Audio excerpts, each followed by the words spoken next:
คนบริบาลเสื้อชีวิตตัวนี้เพื่อมีแต่ เสือตัวเดียว อ่ะอย่างเดียวนี่ เสือตัวเดียวยังว่าสิเสือบ่ฮอดเสือชีวิตตัวเถื่อ แต่ว่าเพิ่นกิน2เทื่อนี่ทุกนี้ โอ้ นก2เทื่อ เอาหลังจากเฮามาแรง เอื้อง งานน้อยๆเขาก็มาพักผ่อนอารมณ์เนาะมีได้สีสมปองมื้อนี้บินได้แล้วบ่ เมื่อกี้ที่ไปหาทางบินเนาะเมื่อกี้ก็ตามลงเตี้ยไปแรงเรียกแรงงานน้อยหนึ่งนะที่เขาก็บ่ได้เปิด แต่ว่าเขาเคยไปเทื่อหนึงแล้วเนาะนี่ก็เป็นนี่ก็กรมจ่ายภาษีเนาะเตี้ยเมื่อกี้เขาก็ไปแลนแต่ว่าไม่ได้ถ่ายแต่ว่าเขาก็ไปแบบนั้นแหละสมุนี่มันเรียกลงเตี้ยนะเขาก็ตามเป็นไปเบิ่งกับมือใต้กับสายกันได้อันนี้ก็พูดสำรองจะ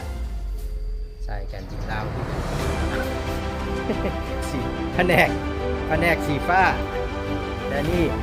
อันนี้แผนกสีขาวนี่แปลว่าอย่างสดใสบริสุทธิ์สะอาดสู้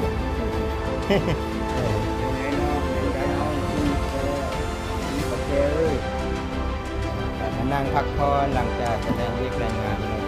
มากินน้ำเย็นจังสันจังสีนะสบายรายการพิเศษ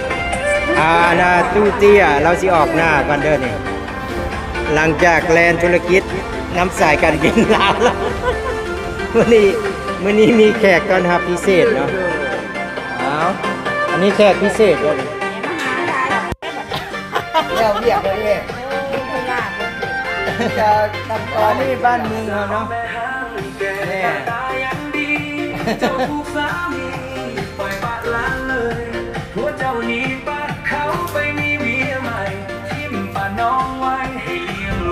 3 คนพุ่นน่ะ3 คนพุ่นน่ะอันนี้ก็ชีวิตชีวาอยู่เมืองลาวแบบนี้เนาะหลังจากแล่นเวียกแล่นงานแล้วก็มานั่งพักผ่อนแบบผู้นั้นผู้นี้เนาะธรรมดาผู้ห้าเนาะ